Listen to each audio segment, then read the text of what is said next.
La maternità mi ha insegnato sicuramente che sono più forte di quello che pensassi, anche se nell'ideologia qualcuno potrebbe dire non so se due mamme mi suona bene, nel momento in cui le persone ti conoscono davvero sembra una cosa molto naturale.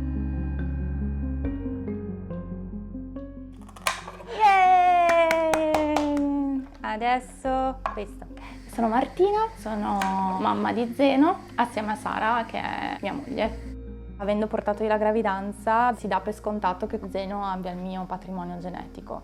In realtà avendo fatto la ROPA, una tecnica per cui gli ovuli vengono prelevati da una delle due donne, vengono fecondati e Sara ad esempio aveva prelevato 7 ovuli, solo 3 poi sono arrivati allo stadio di blastocisti e ne abbiamo impiantato uno. Però di fatto quindi la blastocisti è solo di Sara e del donatore. Quindi il patrimonio genetico è al 100% di Sara. Fa sorridere come appunto, dato che io ho partorito, per tutti io sono la mamma di Zeno, forse più di Sara, quando in realtà facessero un test del DNA Sara sarebbe l'unica mamma, cioè di fatto la mamma biologica, ecco. Chi porta la gravidanza può di fatto modificare l'attivazione o meno di alcuni geni, quindi c'è anche un po' di mio. La gravidanza è comunque il primo viaggio che fa il bambino e attraverso la cura o comunque il tuo sangue, il corpo, cioè quello che gli trasmetti anche proprio a livello di cellule, questo cambia lui ma cambia di fatto poi ho scoperto anche la mamma,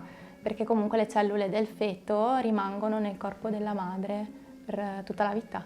Quindi di fatto è come se ci fossimo dati delle cose l'uno con l'altra e lui ha parte di me, nonostante appunto il DNA sia di Sara, e io avrò sempre comunque pezzettini di Zeno anche nel mio corpo, quindi è molto bello questo. Chi è questa? Mamma. E questa? Mamma.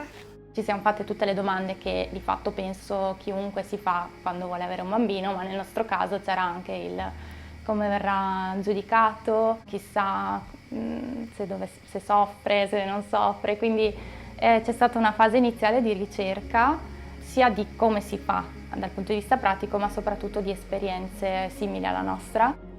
Coio e Crocchi! Chi sono quelli? Devono mangiare, dice. Devono mangiare? Cosa gli facciamo?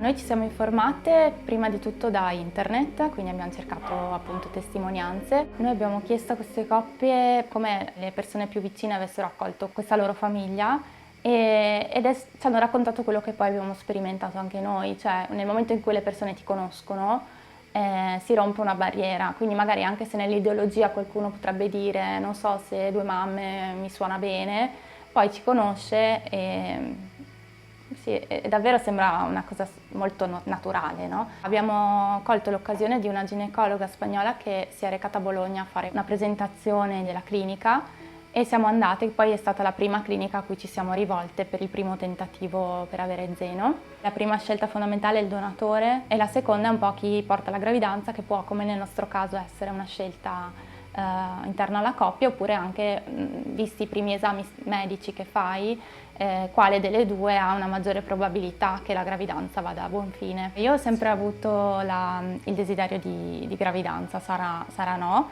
aveva un desiderio di genitorialità, quindi è stato facile da decidere. Essendo comunque abbastanza giovani e con degli esami buoni ci hanno consigliato di partire dalla semplice inseminazione, che effettivamente è la meno costosa, la meno invasiva e si fa velocissimamente, cioè è come una visita ginecologica.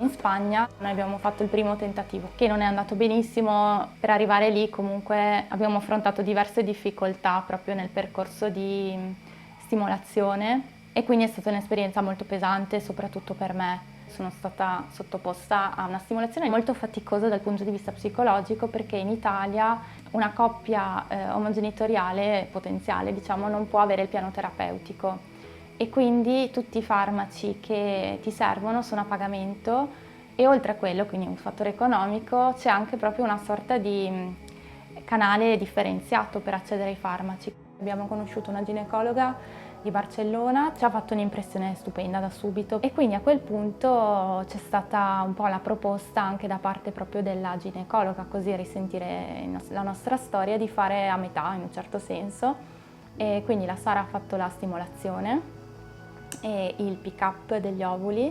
Poi siamo partite per Barcellona, siamo state una settimana in cui c'è stato questo intervento di prelevo degli ovuli, sono stati fecondati e una volta che sono arrivati allo stato di blastocisti c'è stato l'impianto a me. Ho avuto un parto complicato. Il parto ha provocato una lacerazione di 4° grado, che è una cosa in realtà molto molto rara per fortuna, però la conseguenza diciamo piuttosto frequente è di perdere la continenza. Cosa che non ho mai avuto, per fortuna, cioè è sempre andata bene. Per poter guarire dovevo fare delle cose che però non mi permetteva di, Zeno, cioè come chiunque, qualsiasi neonato, non mi permetteva di fare, non prendere in braccio il bambino, come fai? Non fare dei lunghi lavaggi, io non potevo stare in bagno da sola mezz'ora perché sì, dove lo metto? L'accudimento di Zeno necessitava di fatto che fossimo in 2 a prendercene cura. Nella prima fase effettivamente abbiamo avuto delle difficoltà perché io sentivo molto il peso su di me, poi lei anche proprio indipendentemente dalla sua volontà, non avendo congedo parentale, è rientrata subito al lavoro, facendo la chirurga partiva alle 7 e tornava alle 7 e quindi io ero da sola con questo bebè e quindi dico ok, cioè da un lato mi sono fiera di me, dall'altro è nata anche un po' la voglia di combattere contro questa cultura anche un po' patriarcale di fatto, perché la donna che sta a casa si occupa del bambino, il papà sta a casa 3 giorni, è assurdo, cioè i primi 3 mesi secondo me in 2, ma almeno i primi 3 mesi, cioè proprio cambierebbe la vita di una donna che ha appena partorito.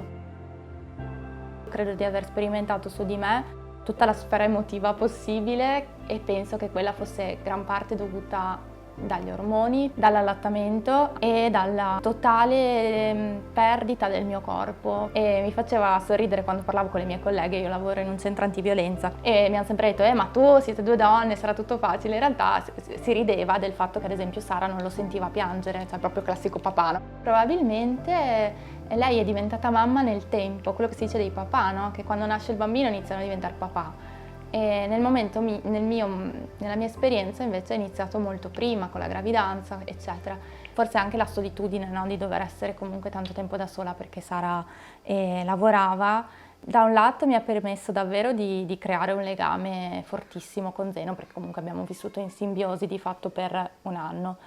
E dall'altro però c'è stato proprio il bisogno a un certo punto di dire ok, cioè ho bisogno di riprendermi anche il mio spazio. Quando è stato il momento di iniziare a svezzarlo, ho iniziato a lasciarlo un po' più dai miei genitori o dai nonni di là e lì è stata proprio la sensazione di ok, riesce a sopravvivere anche senza di me. E quindi quando è stato lo svezzamento lì è stato un primo passo di dire ok, anche perché ho provato una cosa che tra l'altro ho scoperto succede a tante donne, sei costantemente col bambino addosso, quindi a un certo punto ho avuto proprio l'ansia di avere comunque qualcuno proprio appiccicato tutto il tempo, no? E in realtà da quando ho iniziato a tornare a lavorare mi sento molto meglio e quando torno mi sento più carica in realtà. La maternità mi ha insegnato sicuramente che sono più forte di quello che pensassi e secondo me l'ha insegnato anche alle altre persone, cioè veramente attraversato una tempesta. Alle volte mi rendo conto che ci sono delle piccolissime cose che mi riportano proprio a livello fisico a quei momenti dopo il parto